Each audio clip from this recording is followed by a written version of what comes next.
Hey guys, Michael Kern here with Pure Pursuit Automotive. We're going to do a little walk around video here today of our newest inventory, a 2012 CLS63. Alright, we'll start here with the engine. It's Mercedes' brilliant 5.5 liter twin turbo V8, makes 521 horsepower to the rear wheels. Front end's a little bit more aggressive, help you stand out just a little bit, but not too obnoxious. We'll start walking around here. We'll start here with the front wheels and tires. 19-inch wheels. I personally love the silver painted brake calipers. Red's great, it stands out, but that's a little more subtle. I think it looks better. Also love the V8 bi-turbo badge on the side. Helps you stand out, make sure they don't have the normal CLS. We'll take a quick peek in the interior of the car. As you can see, it's a little dark tan with a lighter tan and some wood. We'll talk about that interior more in the interior features video. We'll also take a peek in the back here. As you can see, plenty of spaces. You could fit 2 adults easily back there.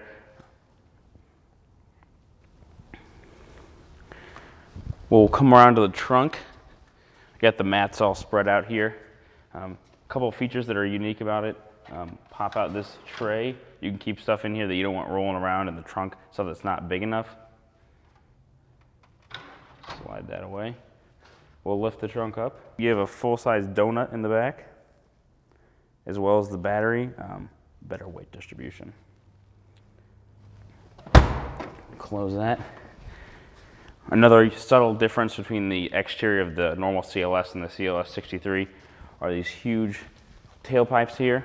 It helps you stand out, looks more aggressive, but it's not, again, it's subtle, it's not too much.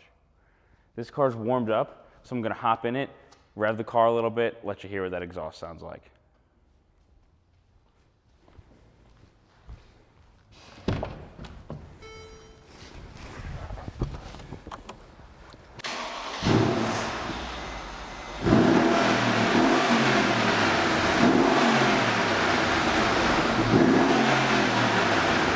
This is a new interior though. We haven't had an interior of this color combination. It's still the same interior, but I'll walk you through it anyway. So I like to begin down here, center console area. I'll start here with this is the drive mode selector. So you have C for comfort, everyday driving, S for sport, sharpens up throttle response, sharpens up the suspension a little bit. You could use it every day if you wanted. You will see a little drop in gas mileage, but you know, who really cares? Sport Plus, more of a, if you're going to drive it kind of hardcore, if you're doing a track or you're up in the hills driving around on there, that's kind of the idea there. And then manual lets you take use of these paddles back here for shifting.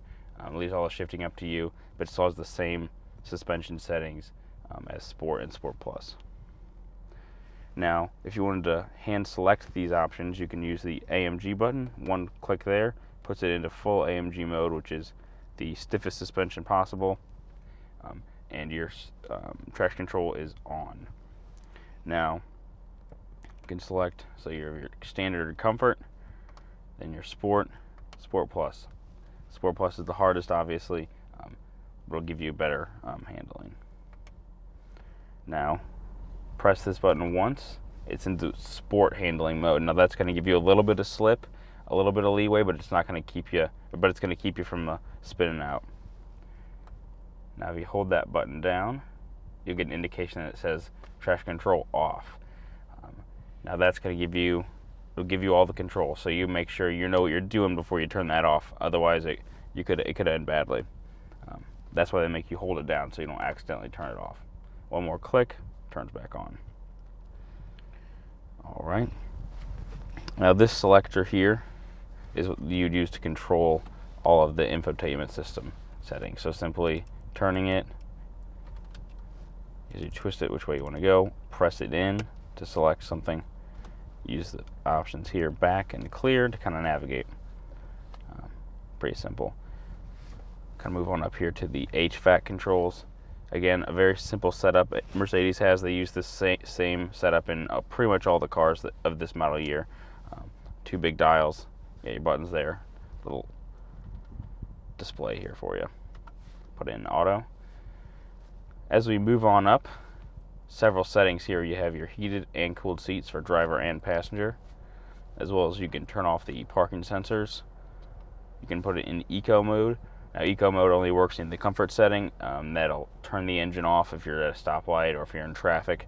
But as soon as you press the gas, engine will start back up. This is the button for the rear sunshade. One click, the shade will rise from the bottom.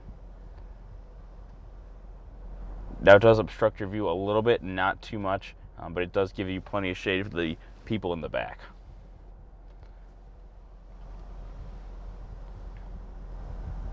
I'm going to turn these buttons off because it's giving myself and the cameraman quite an interesting feeling.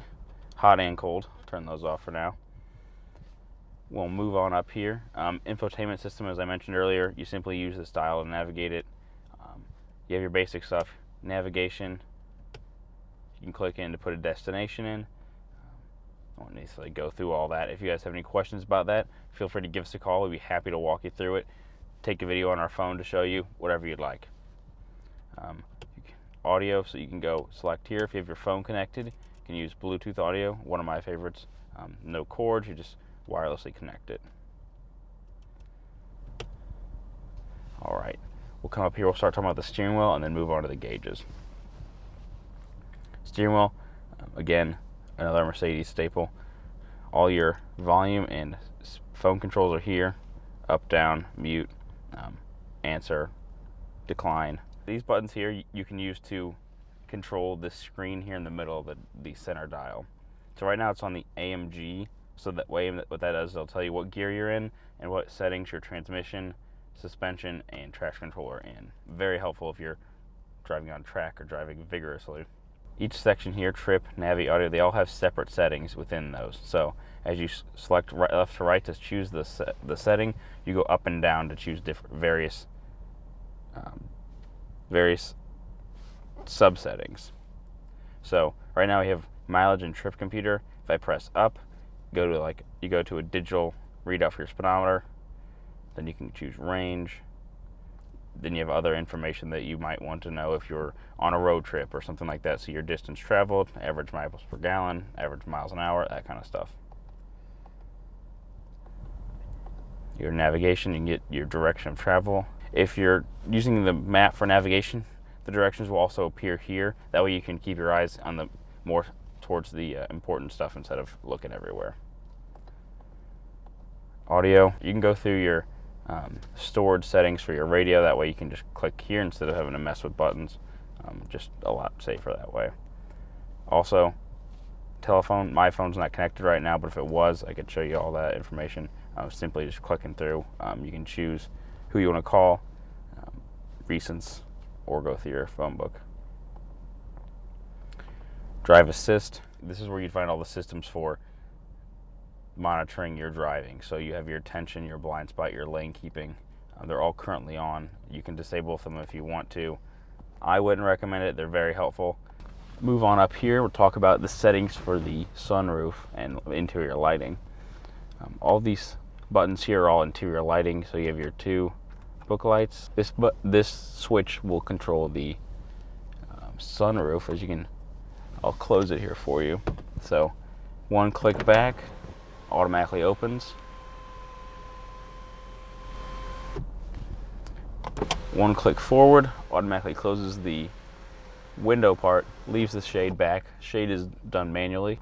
If you push up on the button, it opens the sunroof just a crack so you can get some air movement. Now, underneath the rear view mirror, we have the buttons for the home link, so you can set your garage settings. Basically what I'm going to do is I'm going to drive around. We have some cameras mounted on the car. You're going to get a sense of what it's like to drive, and I can kind of give you, I'll describe my feelings driving it and what I think about it. So without any further ado, we'll go.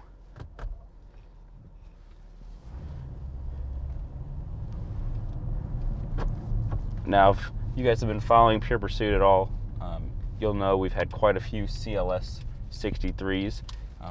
If I'm mistaken, this might be our 10th one. We've had pretty much every variety.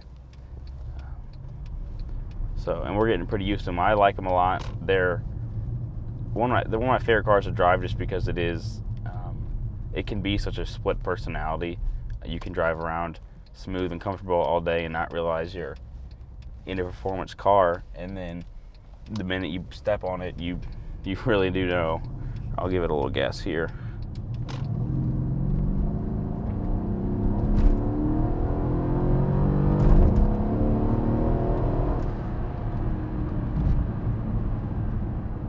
So as you can probably hear, it sounds phenomenally, but it's not something that's going to be too obnoxious. But when you get it in Sport Plus, and you're making the gear changes yourself, you can really kind of control it. And when it changes down, it sounds phenomenal. And also, when you're in Sport Plus, and I have it in Sport Plus for the transmission and throttle response.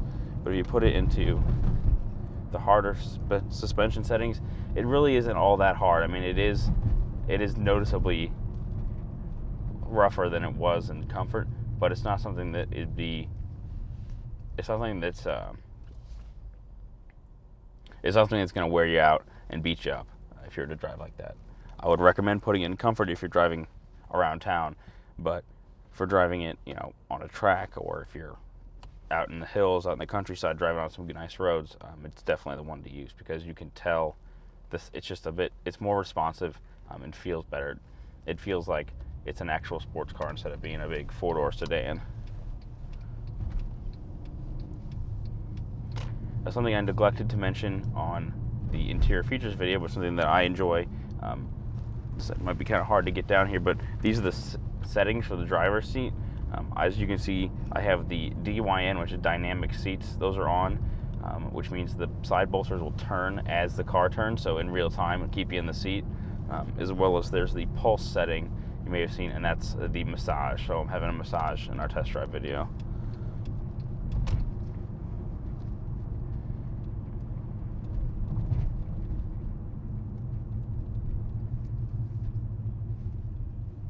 Now, the other thing I love about Mercedes, and I don't think it's something that's talked about in a lot of these test drive videos, is that if you're at a stop sign or a stoplight, if you just simply, I can't do it now because it's a green light, but if you were stopped at a stoplight, you can press if you have your foot on the brake, press down firmer, a little button will come up that says hold, and you can take your foot off the brake and it'll hold you there until you press the gas to go. It doesn't sound that innovative, but it's something that I love. I think it's because you can go around town all day and you can just press it down and kind of relax while you're sitting at a stop sign, or if you're in traffic. It's one of the more underrated features that we don't have on any of their cars other besides our Mercedes. It's one that I'm a big fan of. Maybe that's because I'm lazy, I don't know, but whatever the case may be, it's a nice feature. Get some gas around through turns here. Although it is a very large sedan, it handles and drives like it's a sports car. You don't even really notice those two extra seats back there. I think that's a lot down to the way AMG builds their cars. But I'm a big fan of our AMGs. We've had a lot of them. All right. That about does it for our test drive video. If you have any questions, or if you want to come by and test drive it yourself, feel free to give us a call or shoot us an email. I hope you love the video.